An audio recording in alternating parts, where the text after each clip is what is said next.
Hello everyone. இன்னைக்கு நம்ம speciation தான் பார்க்க போகிறோம். ஸ்பீஷியேஷனுங்கிறது ஒரு ஸ்பீசிஸ் கிட்ட இருந்து புது ஸ்பீசிஸ் உருவாகிறது தான் ஸ்பீஷியேஷன். இது பேரண்ட் ஸ்பீசிஸோட கொஞ்சம் டிஃப்ரெண்ட்டாக இருக்கும். ஸ்பீஷியேஷன் நம்ம எப்படி பரிணாம வளர்ச்சி அடைகிறோங்கிறத தெரிஞ்சுக்கிறதுக்கு உதவுது. ஸ்பீஷியேஷன் பல வகையில் நடக்கலாம். ஸ்பீஷியேஷன் நிறைய ஃபேக்டர்ஸ், டெம்பரேச்சர், கிளைமேட், என்விரான்மெண்ட் அதால் தூண்டப்படுது, கண்ட்ரோல் ஆகப்படுது.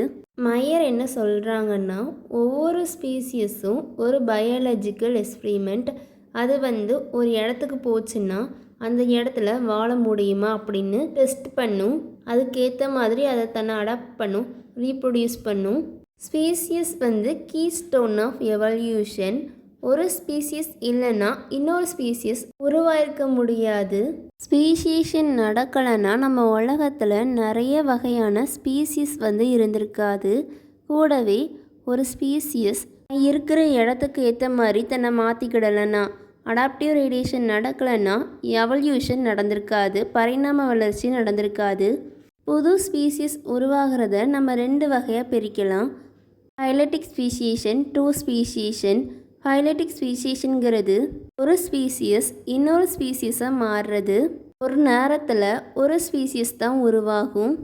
இதுவே ட்ரூ ஸ்பீஷியேஷன் அப்போ ஒரு ஸ்பீசியஸ் ரெண்டு இல்லாட்டி அதுக்கு மேற்பட்ட ஸ்பீசியஸாக உருவாகும். ஃபஸ்ட்டு ஃபைலட்டிக் ஸ்பீசியஸ், ஒரு ஸ்பீசியஸ் இன்னொரு ஸ்பீசியஸாக உருவாகும்.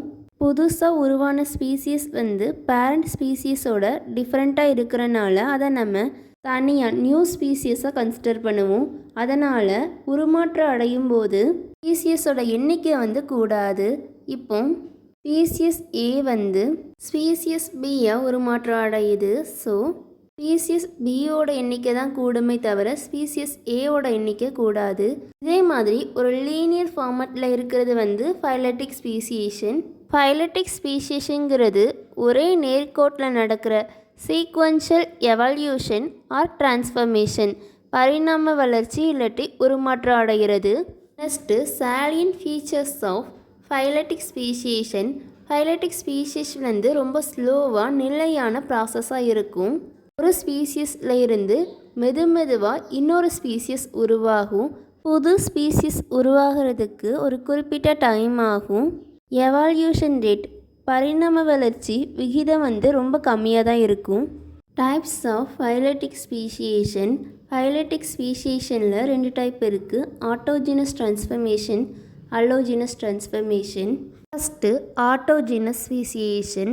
ஒரு ஸ்பீசியஸில் இருந்து இன்னொரு ஸ்பீசியஸ் அதுவாக உருவாகலாம், இல்லாட்டி mutation, natural selection, genetic drift, மைக்ரேஷனால் கூட உருவாகலாம்.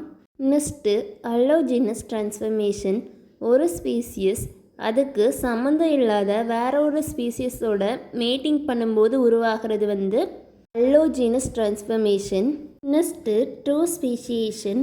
ஒரு ஸ்பீசிஸில் இருந்து நிறைய ஸ்பீசிஸ் உருவாச்சுன்னா அது ட்ரூ ஸ்பீஷியேஷன். ஸோ பேரண்ட் ஸ்பீசிஸோட 2 or more ஸ்பீசிஸ் சேர்ந்து வாழும்.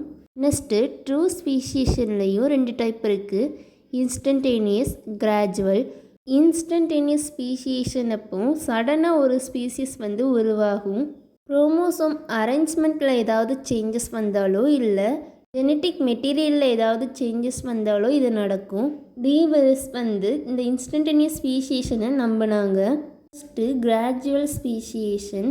ஒரு ஸ்பீசியஸில் இருந்து இன்னொரு ஸ்பீசியஸ் படிப்படியாக உருவாகிறது கிராஜுவல் ஸ்பீஷியேஷன்.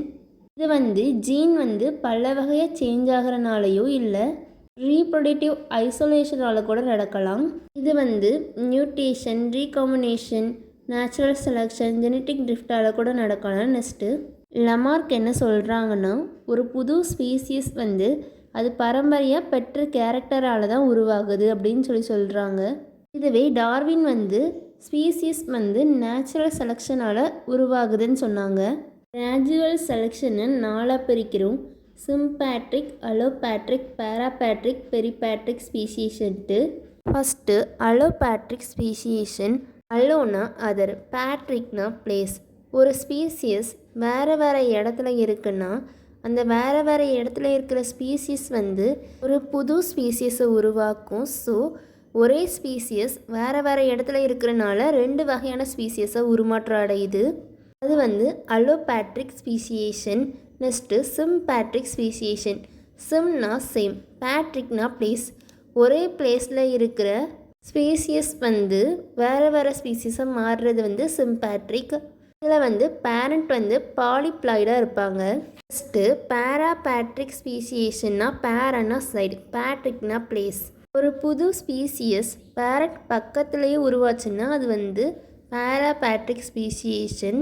இது வந்து என்விரான்மெண்டல் ஃபேக்டரால் நடக்கலாம், பொல்யூஷனால் நடக்கலாம். Next peripatric speciation. பெரினா பெரிபெரி, பேட்ரிக்னா பிளேஸ். ஒரு பெரிய பாப்புலேஷனில் இருந்து ஒரு சின்ன குரூப் வந்து தனியாக போய் ஒரு புது ஸ்பீசியஸை உருவாக்கிச்சுன்னா அது வந்து பெரிபேட்ரிக் ஸ்பீசியேஷன். ஸோ ஸ்பீசியேஷன்னா ஒரு ஸ்பீசிஸில் இருந்து இன்னொரு ஸ்பீசிஸ் உருவாகிறது. ஃபைலட்டிக் ஸ்பீசியேஷனில் ஒரே ஒரு ஸ்பீசிஸ் மட்டும் உருவாகும். ட்ரூ ஸ்பீசியேஷனில் நிறைய ஸ்பீசிஸ் வந்து உருவாகும். ஃபைலட்டிக் ஸ்பீசியேஷனில் 2 இருக்குது, ஆட்டோஜீனஸ், அலோஜீனஸ். நெக்ஸ்ட்டு ட்ரூ ஸ்பீசியேஷனில் 2 இருக்குது, இன்ஸ்டன்டேனியஸ், கிராஜுவல்.